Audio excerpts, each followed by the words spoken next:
das nossas conversas, a gente comentando aqui eu e você, eu te perguntei em off, né, por que que o mundo estava mudando tanto com relação a casamentos desfeitos, a novos tipos de relação, a sexualidade das pessoas, né? O mundo tem mudado muito, é o que a gente escuta as pessoas falando. Afinal de contas, sob o olhar da psicanálise, o mundo está mudando muito. Porque de fato está havendo essa mudança ou porque a gente está divulgando mais? O que está acontecendo com a nossa sociedade? Eu acho que os dois. Né? O mundo realmente está passando por uma transformação muito grande, né? E isso está sendo mais divulgado através da tecnologia, mas eu poderia resumir isso talvez numa frase: afrouxamento das normas sociais. O que eu observo hoje é um afrouxamento das normas sociais.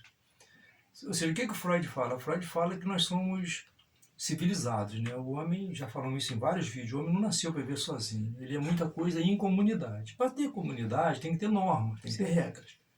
Precisamos viver em civilização. Então o Freud fala que nós trocamos a nossa felicidade pela civilização, né? Ou seja, eu não faço tudo o que eu quero porque eu sou civilizado, né? A gente brasileiro que admira tanto a Europa, os países da Europa, vai lá que você vai ver que não pode quase nada, né?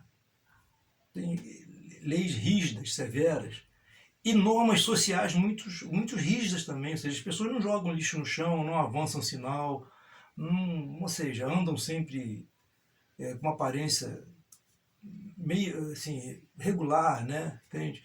Então as normas sociais estão muito apertadas. Já em países como o nosso, as normas sociais estão cada vez mais frouxas. Há 30, 40 anos atrás, uma mulher se declarar desquitada, que na época era desquite, depois é que veio o divórcio, era um inferno para ela. Era um inferno. A mulher imediatamente era vista como uma pessoa fora da sociedade. Meu Deus, a mulher é divorciada, a mulher é desquitada.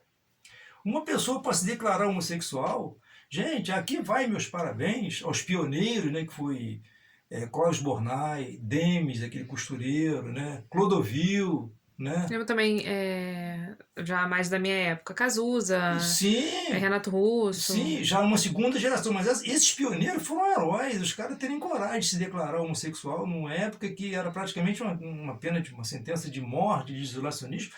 Então, eles começaram esse movimento de quebrar essas normas sociais tão rígidas, né? E isso essa quebra dessas regras sociais, esse afrouxamento vem acontecendo ao longo das décadas. Ou seja, as pessoas estão se permitindo. Aí quando você me perguntou assim, esse número de casamentos desfeitos, divórcio, essas celebridades, as pessoas se declarando opções sexuais diferentes, isso está aumentando ou está sendo mais divulgado? Os dois.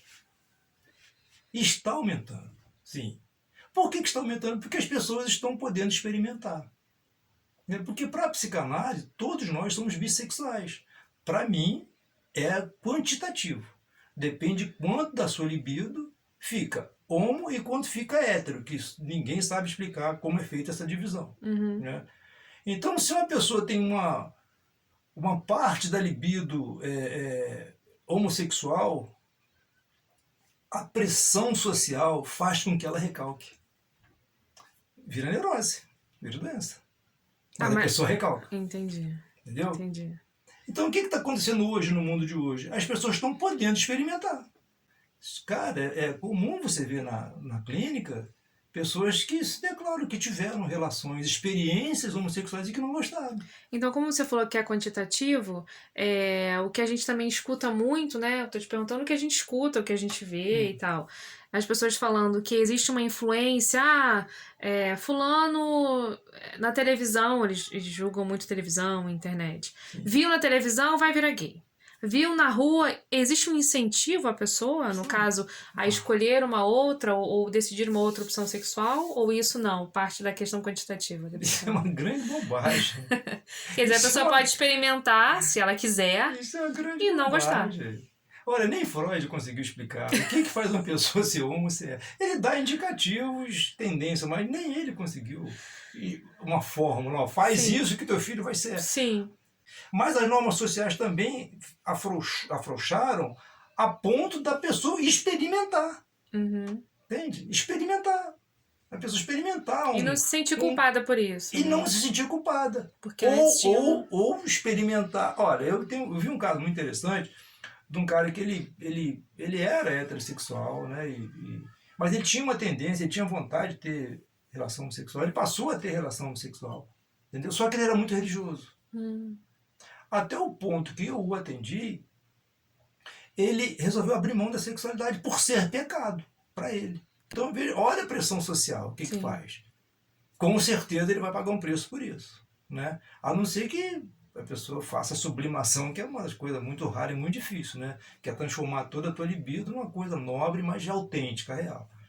Mas as pessoas que têm essa tendência, e se ela for muito forte, a pessoa recalcar, vai pagar de algum jeito. Então, eu vou respondendo mais especificamente a tua pergunta, a mídia, a facilidade das comunicações está talvez incentivando as pessoas a experimentarem.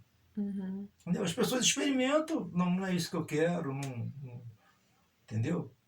Ou experimentam e falam, não é o que eu quero e eu vou me declarar, porque é muito interessante. Hoje, uma mulher se declarar divorciada... Então, você estava falando isso, né? É importante a gente ter regras para a gente viver em sociedade, como você falou. Tem que ter. Só que, por exemplo, no caso da mulher divorciada, né?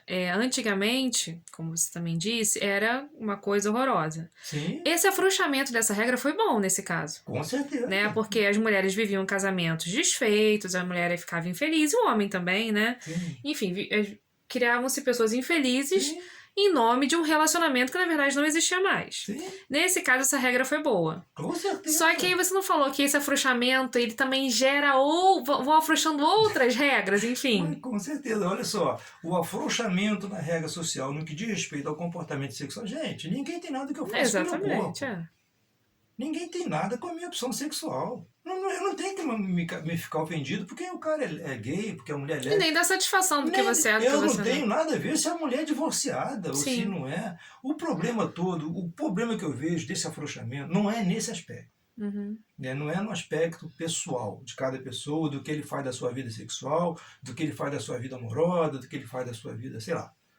O problema, esse afrouxamento, se dá para se espraiar pela sociedade do tipo que eu posso roubar, eu posso matar, eu não preciso obedecer lei de trânsito, eu posso parar na calçada, eu posso atropelar a pessoa na faixa de pedestre, pior de tudo, eu posso corromper, eu posso ser corrompido. E isso a gente vê claramente hoje na nossa sociedade. Isso que eu falo, mas o Brasil é um país conhecido por um país corrupto, sem regras, com baderna, né? E aí é aquilo, será que está aumentando mais?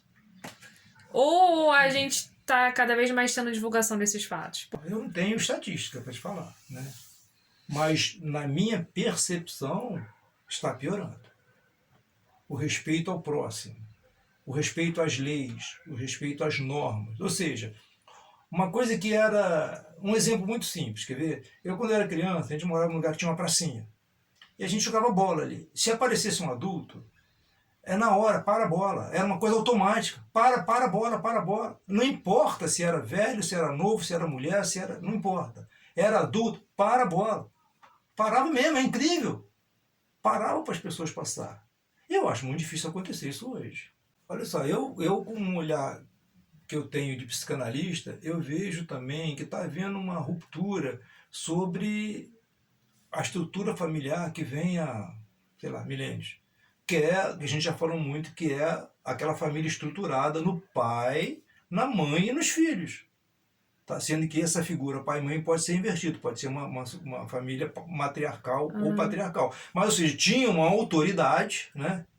Uma autoridade, depois tinha o acolhedor e tinha os filhos que obedeciam. Tá? Então, isso hoje já não está mais tão claro.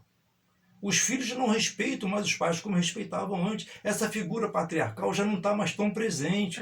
Essa matriarca já não está mais tão presente. Ela trabalha, ela vai para a academia, ela faz um monte de coisa. O pai também já, sabe? O cara hoje de 40, 50 anos, ele quer jogar tênis, ele quer fazer academia, ele quer... Sabe? Então, essa estrutura, ela, para mim, ela meio que está se desfazendo, já não está muito claro essas autoridades. Então, como a resolução edipiana prega isso, né, que a criança sucumbe a uma autoridade paterna, né, e com isso ela internaliza essa lei e vai ser uma pessoa que vai obedecer às leis futuras, ou não, dependendo da saída, que nós já falamos sobre isso, né, neurótico, psicótico, perverso, né, a grande maioria era o neurótico. Então, eu vejo quebrar um pouco isso. Então, a criança hoje, ela não tem aquele respeito que tinha pelos pais há, sei lá, 40 anos atrás. Os alunos não têm o respeito pelo professor que tinha há tanto tempo atrás. Hoje, eu tenho 2 ou 3 pacientes que são professores que me contam coisas horrorosas. Horrorosas que os alunos fazem, de agredir, dar soco, jogar carteira. Isso não é uma coisa impensável, né? E como é que a gente faz então para reverter? Existe uma reversão disso? O que vai, então, o que você enxerga para o futuro? Olha, eu acho que a cultura tem caminhos próprios. Tá? Já se tentaram ao longo da história impor uma cultura. Egito Antigo, Grécia, Roma, né? Império Austro-Húngaro, nazismo, os americanos, hoje o chinês despontando. Então, para mim, já houve muitas tentativas, já houveram muitas tentativas de se canalizar a cultura para um caminho. Para mim, não consegue. A cultura, para mim, ela tem desígnios próprios. Ela tem caminho próprio. Não adianta querer uma rede de televisão influenciar um país. Pode influenciar, sim, mas não determina. Né? Então, para mim, a gente vai... isso é o meu ver, tá? A gente vai estar numa espiral de evolução. Ou seja, a espiral de evolução diz o quê? Que você evolui, você dá a volta e você volta ao mesmo ponto, mas nunca no mesmo lugar. Então eu acho que vai haver ainda um avanço muito grande nessa liberdade de pode tudo, mas eu acho que vai chegar uma hora que a própria cultura vai entender Vai que falar, tem que se opa, autolimitar. não tá dando. Só que isso não pode vir de um grupo. Isso tem que vir da própria cultura. Como vai ser feito? A gente não sabe. Não sabemos. A cultura, a civilização tem desígnios próprios. Não adianta um grupo querer impor uma... Pode impor por um tempo, né? Com o uso de força, de armas, de propaganda maciça, mas aquilo com o tempo... Olha o nazismo, gente. O nazismo tomou conta da Europa inteira. Os Estados Unidos já foi, né? Hoje, né, já nem tanto. Eu acho que nem estamos ainda no Império Americano, mas já está muito menos. Muito a Igreja menos. Católica, gente. Sim. A Igreja Católica já comandou praticamente o mundo. É verdade. Se essa liberdade me leva a questões, eu penso muito nisso. Até que ponto é bom? Até que ponto, né? Até que ponto esse pode tudo é bom? Ou até que ponto esse pode tudo é ruim? Você falou, o brasileiro, como outros países da América do Sul, são conhecidos como o país da bagunça, da baderna, da corrupção. Mas, por outro lado, são conhecidos como o povo mais feliz do planeta.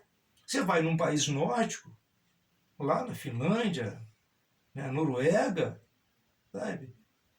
Você lê, pode pegar a literatura aí, o nível de suicídio é grande, o nível de infelicidade é grande. Então, como colocar isso numa balança, né? A gente teria que colocar isso numa balança.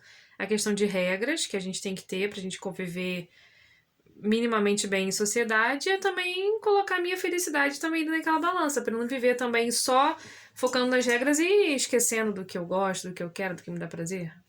Sim, como eu tô te falando, mas a gente quando viaja, quem já pôde viajar para um país da Europa, fica assim abismado com o nível de coisas certas, de coisas que funcionam, de coisas limpas, de coisas bonitas.